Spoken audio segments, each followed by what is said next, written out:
the likely interaction between sort of the ecological, the cultural, historical, anthropological, all these different features that was Manhattan, basically, or so this part of the world.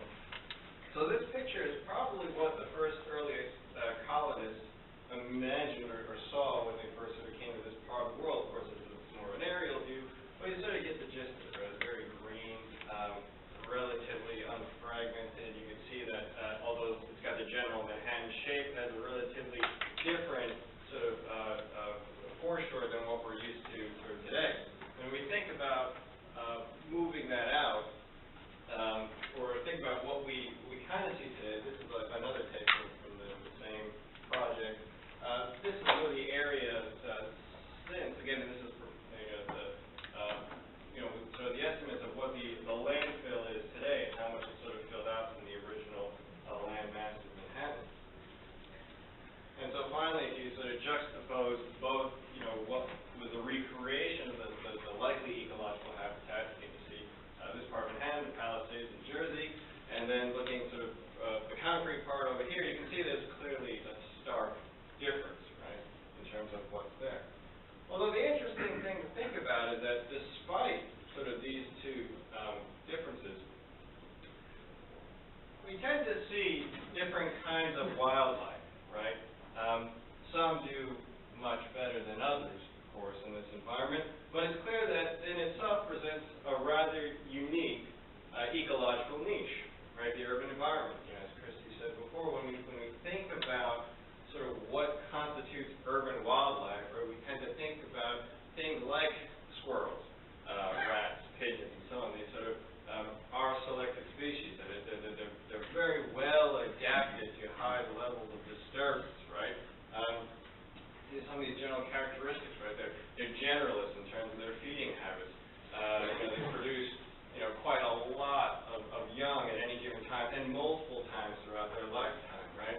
They're quite happy living in conditions that are, again, perhaps not the best conditions by any means, but they adapt, right? So when we tend to think about, local urban wildlife, I like to call them the gang of four, because these are the ones that usually come to mind. I was going to stick a picture of a cockroach there, because then we had a gang of five or something like that. Pistols or something too, but when we started thinking about this question, a lot of it had to do with these sort of up-and-coming anecdotal reports over the last, several years. And sure, we have these typical critters that you would normally find, or at least what we would claim to find sort of in these urban areas. But then we found it really interesting, right? When all of a sudden we start hearing reports of large megafauna showing up, right? And the next few slides, we're really going to talk about marine mammals, but this, when I say megafauna, there are also reports of coyotes coming down here into Manhattan. For example, there was one in 2010, just before I started here at State College, right off Hudson Street here. Deer trying to swim across the Governor's Island, and so on. So there's all this sort of evidence, anyway, that there's more large-scale animals coming back. So some of the more recent and sort of perhaps popular documented reports, for example, in April 2007, Sludgy the whale, or Minke whale here, swam up the Gowanus, and for anyone that's familiar with the Gowanus Canal in the Bronx, it is the most polluted canal in the United States. The next one after that is the Newtown Creek in Long Island City, so we're sort of batting 1 and 2 there.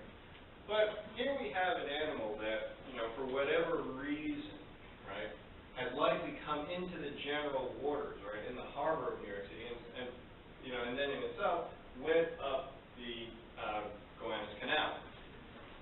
Just to show you more shots, and this is, that was sort of a close-up shot there. We can see it sort of swimming at the mouth of the canal here, and then essentially making its way up. Nicknamed Sludgy because at the end of it all, unfortunately, Sludgy did not survive, and could have been a number of issues there. One, perhaps the result of, let me just jump back a couple slides here. One, perhaps the result of a lot of sort of physical lesions. Had engaged in some kind of altercation. Was it prey for something larger, or some things that were larger, or some kind of attack? Did it have some kind of internal infection?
around the waters of New York City, right?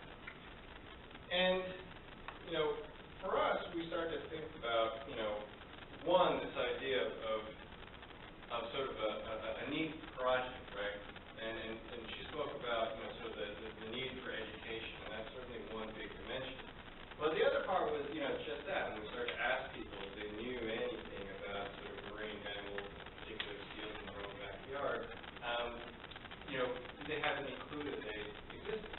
And we started doing our own sort of local research and seeing what people knew. Was there any kind of historical record? And there was certainly some that had documented their presence about 100 years ago, and then gone for several years. And then they seem to have come back roughly around 2 to 3 decades ago. There was an individual who was working on studying seal populations in New York City about 2 decades ago, but most of that data, unfortunately, is somewhere. That particular individual is now